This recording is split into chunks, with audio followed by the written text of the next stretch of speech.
बिस्मिल्लाहिर्रहमानिर्रहीम। अस्सलाम वालेकुम। Welcome back to my channel. कैसे हैं जी आप सब लोग? आई होप सब ठीक होंगे, खुश होंगे और मज़े में होंगे। तो आज हम आपसे शेयर करेंगे बेसन की बर्फ़ी की रेसिपी। जैसे सर्दियाँ आते ही सूप का इस्तेमाल ज़्यादा हो जाता है, कॉफ़ी ज़्यादा यूज़ की जाती है, इसी तरह बेसन से मिठाइयों का भी इस्तेमाल ज़्यादा हो जाता है।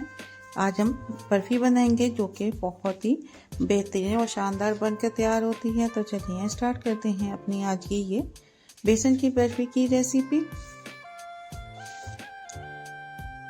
तो इसके लिए हम सबसे पहले ले लेंगे एक पैन, इसमें घी डाल देंगे 1/3 कप और घी को थोड़ा हम मेल्ट होने देंगे।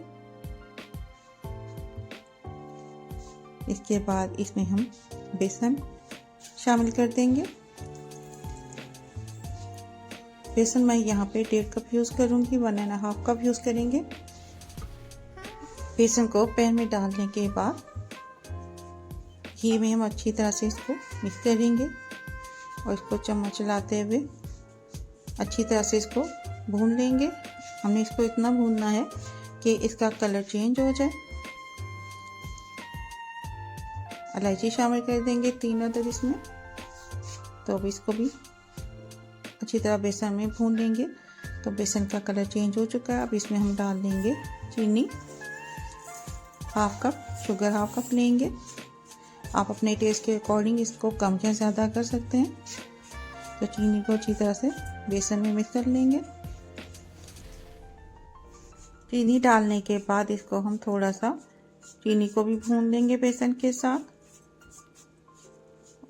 और अब इसमें हम शामिल कर देंगे दूध मैं यहाँ पे 1 कप यूज़ करूँगी। हम 1/2 कप पहले डालेंगे और बेसन में अच्छी तरह से इसको मिक्स करेंगे। और मिक्स करने के बाद इसमें हम बाकी का 1/2 कप भी यूज़ कर लेंगे। दूध इससे ज़्यादा हम इस्तेमाल नहीं करेंगे। 1.5 कप में 1 कप दूध ही यूज़ करें ताकि हमारी मिठाई अच्छी बनकर तैयार हो।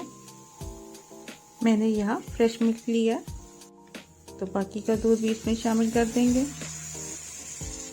और इसको भी अच्छी तरह से बेसन में मिक्स करेंगे। अब इसको हम भून लेंगे, इसका दूध अच्छे से ड्राई हो जाए। तो इसमें अब हम शामिल कर देंगे कोकोनट पाउडर 1/2 कप। अगर आपको कोकोनट पाउडर पसंद नहीं है तो आप कोकोनट की बजाय मिल्क पाउडर का इस्तेमाल ज़्यादा कर लें। तो यहाँ पे बेसन में कोकोनट पाउडर डालने के बाद इसको भी मैं बेसन के साथ अच्छी तरह से मिक्स कर लूँगी।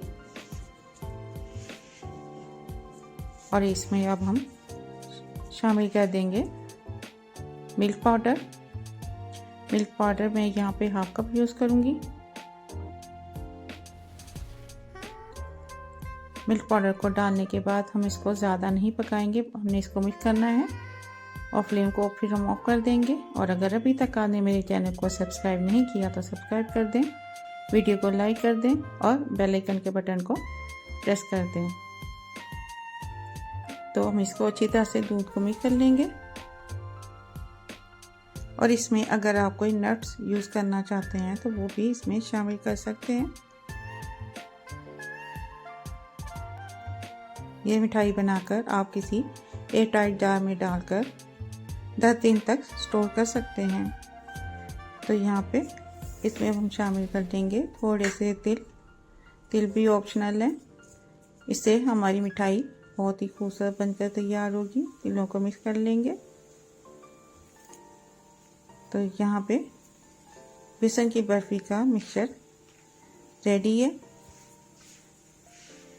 और अब हम फ्लेम को ऑफ कर देंगे। एक अमोनियम फॉइल का पीस ले लेंगे, उस पर हम थोड़े से पिस्ता डाल देंगे बारीक कुटे हुए। और इसके ऊपर हम ये बर्फी का मिक्सचर डाल देंगे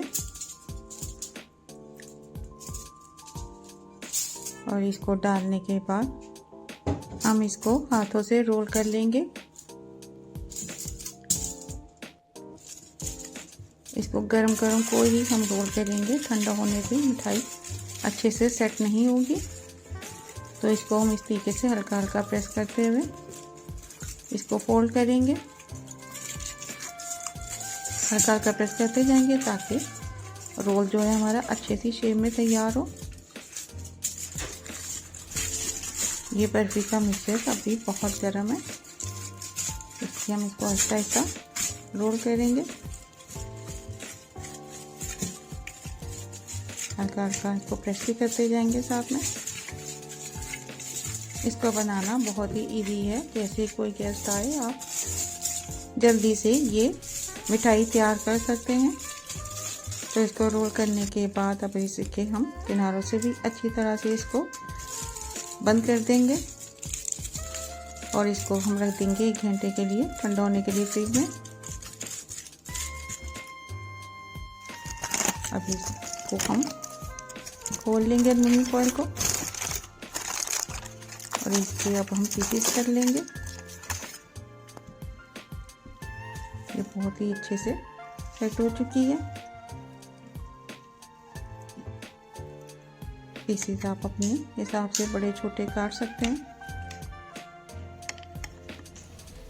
देखिए से हम सारे पीसेस काट लेंगे तो माशाल्लाह अल्हम्दुलिल्लाह यहाँ पे हमारी बहुत ही मज़ेदार बर्फ़ी बनकर तैयार है।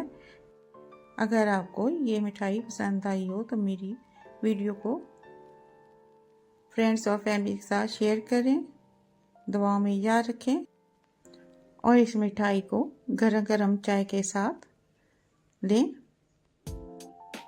तो मिलते हैं इंशाअल्लाह ताला नेक्स्ट वीडियो में किसी नई रेसिपी के साथ। तब तक के लिए अल्लाह हाफिज़।